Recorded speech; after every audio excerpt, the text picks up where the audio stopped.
मोहनपुरा गांव में एक गरीब किसान रहता था।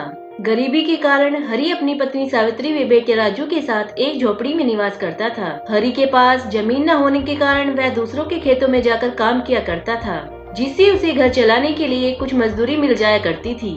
एक दिन जब गरीब हरि काम से घर जाता है तो वह अपनी पत्नी सावित्री को मजदूरी देते हुए कहता है, हरि, सावित्री, आज तो इतनी ही मजदूरी मिली, इसी से तुम घर का खर्च चला लेना। हाँ जी, घर का खर्च तो इनसे चल जाएगा, लेकिन अब राजू की स्कूल की फीस भी जमा करनी है, नहीं तो अध्यापक उसे परीक्षा में बैठने नहीं देंगे। हाँ मालूम है मुझे, इसका भी कुछ इंतजाम करता हूँ।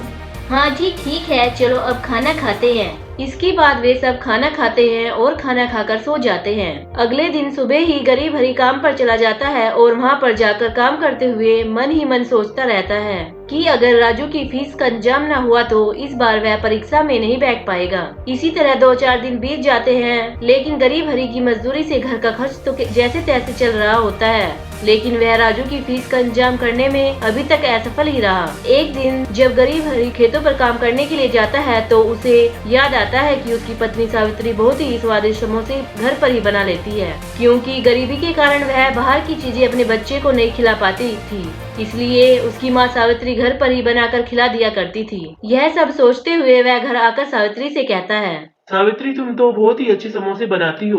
अच्छा जी, आज तो आपका समोसे खाने का मन है? नहीं, मन तो नहीं है, लेकिन मैं यह सोच रहा था कि मैं गांव के चौराहे पर एक छोटी सी समोसे की दुकान खोल लेता हूँ। तुम समोसे बना दिया करना और मैं समोसे बेच दिया करूँगा।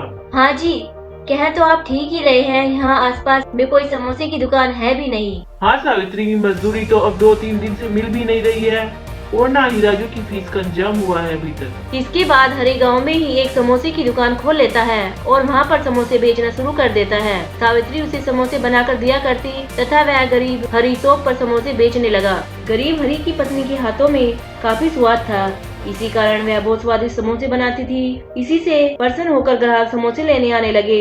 इससे उनकी अच्छी आमदनी होने लगी। समोसे की दुकान से हुई आमदनी को लेकर हरि घर जाता है और सावित्री को देते हुए कहता है, सावित्री देखो, आज कितनी अच्छी कमाई हुई है। हाँ जी, आज तो आप बहुत सारा धन लाए हैं, ईश्वर ने हम गरीबों की सुन ली। हाँ सावित्री, यह सब प्रभु की इच्छा से ही हुआ है जो मुझे दुकान खोलने की इच्छा हुई, नहीं तो मजदूरी से तो केवल घर का ही खर्च चल पा रहा था। दुकान से तो हमारी अच्छी कमाई हो रही है और इसी कारण हम राजू की फीस भी समय से जमा कर पाए।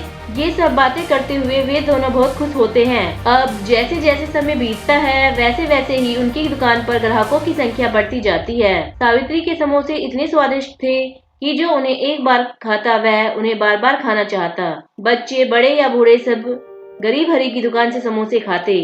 जैसे जैसे उनके ग्राहक बढ़ते गए वैसे ही उनकी कमाई भी बढ़ती गई। इस दुकान के द्वारा ही हरि ने गांव में एक सुंदर सा घर बना लिया, जिस घर में सभी प्रकार की सुख सुविधाएं मौजूद थी। और फिर कभी हरि और उसकी पत्नी को अपने बच्चे की फीस को लेकर चिंता नहीं हुई। इस तरह वे सब हंसी खुशी अपने नए घर में रहने लगे। इस तरह दोनों पति पत्नी पूरे गांव के लिए रोल मॉडल, प्रेरणा स्रोत बन चुके थे। सब उनसे उनकी सफलता के बारे में जानना चाहते थे। एक दिन गांव की एक महिला सावित्री के पास आकर उससे उसकी सफलता के बारे में पूछती है कि आपने इस समोसे की छोटी सी दुकान से यहाँ तक का सफर कैसे तय किया। इस पर सावित्री उससे कहती है, हाँ, इसमें कोई शक नहीं कि किसी भी नए काम की शुरुआत में संघर्ष तो बहुत करना पड़ता है, लेकिन हमें खुद पर विश्वास रखते हुए अपने काम पर गर्व करना चाहिए, बिना किसी शर्म के। हमें शर्म की जगह उत्साह और सकारात्मकता के साथ काम करना चाहिए। बस यही सब बातें हैं जो मैंने अपने अनुभव से आपको बताई। इसलिए कहते हैं कि हमें अपने लक्ष्यों की प्राप्ति के लिए हर संभव प्रयास करना चाहिए, चाहे वह किसी छोटे काम के लिए हो या फिर किसी बड़े काम के।